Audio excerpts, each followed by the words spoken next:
শুভ সকাল, নমস্কার বন্ধুরা। তো দেখো কালকে এরা কি করছে। কালকে দেখো দুই ভাই বোনে মিলে বাবার সঙ্গে চলে আসছে রাস্তার পাশে। যে আগে যে তোমাদের বর্ষার সময় দেখাইছিলাম যে এখানে আমাদের এখানে একটা জমিতে প্রচুর জল হয়েছে। মানে এখানে অনেক 2-3 বিঘার মতো 3-4 বিঘার মতো জায়গা। তো এখানে গাজর হয় আর আলু হয়। আর তাছাড়া এখানে কিচ্ছু করা যায় না, কারণ যে সময়ে ধান লাগানো হয় তখন তো বর্ষার সময়, তখনই এখানে প্রচুর জল হয়, একদম নদীর মতো দেখা যায়। দেখো যে এরা এখানে মাছ ধরছে আর ওই পাশে ওর বাবা মাছ জালের মধ্যে আছে, ওগুলো নিচ্ছে। আর এরা দেখো মাছ ধরতে তো আসে না, এরা খেলতে আসছে। তোমরা দেখতে থাকো এরা কি কি করে। আবার চলে গেল ওর বাবার কাছে। ওর বাবা যখন জালে মানে জল সেচতেছে, তো যে ওইখানে এখানেও কিন্তু অনেকটাই জল আছে।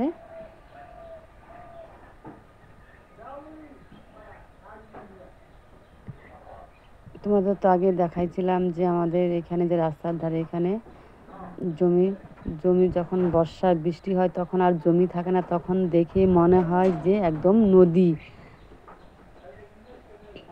দেখো এখানে ধান লাগানো হয়েছে, জলের জন্য হয়নি। তো তাও মানে আগে প্রথমে তো খরা দিয়েছিল, বৃষ্টিতে মানে একটা হয়নি। তো সবাই ভাবছে যে এখন হয়তো অত বৃষ্টি হবে না। তারপরে সবাই মানে এই জায়গাটা কিন্তু মানে 3-5 মানে এইখানে মানে হয়ই না, ধান মানে লাগাই না। তো এবার খরার জন্য সবাই বলছে যে যেহেতু বৃষ্টি হয় না, তাহলে আমরা সবাই ধান লাগিয়ে দিই। যার যার জায়গায় সে চাষ করে ধান লাগানো হয়েছে। তারপরে এত বৃষ্টি হয়েছে যে তোমরা তো জানো অনেক কয়েক জায়গায় বন্যা হয়ে বাড়িঘর ভেঙে কী অবস্থা হয়েছে, খুবই খারাপ অবস্থা হয়েছে। তো আমাদের এখানে এরা যারা যারা ধান মানে গাড়বে বলে গেড়েও ধান লাগিয়েছে, তো দেখো হয়নি। তো এখানে ওই যে ওই পাশে যে ধান লাগা মানে এই যে যেখানে মাছ ধরছে সেখানেও কিন্তু ধান লাগানো হয়েছিল, কিন্তু হয়নি। ওখানে তাও একটু একটু দেখা যাচ্ছে যে ওই যে ধান গাছগুলো। তো এরা কালকে সকাল সকালেই মাছ ধরতে চলে আসছে। দেখো কতগুলো মাছ মেরেছে।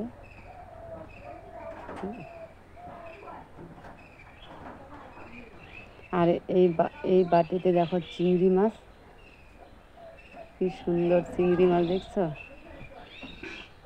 তো এটা হচ্ছে পুঁটি মাছ দিয়ে মাখামাখি করে চচ্চড়ি হবে। আর ওই ওই চিংড়ি মাছ দিয়ে ঝোল শাক আর একটু মাছের ঝাল করে নেব এই মাছ দিয়েই।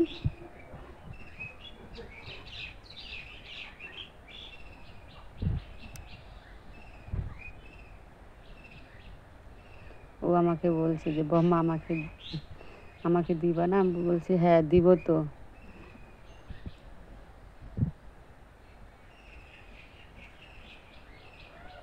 তো ওখান থেকে প্রতি বছর বছর আমরা এইভাবে মাছ ধরি, খুবই ভালো লাগে।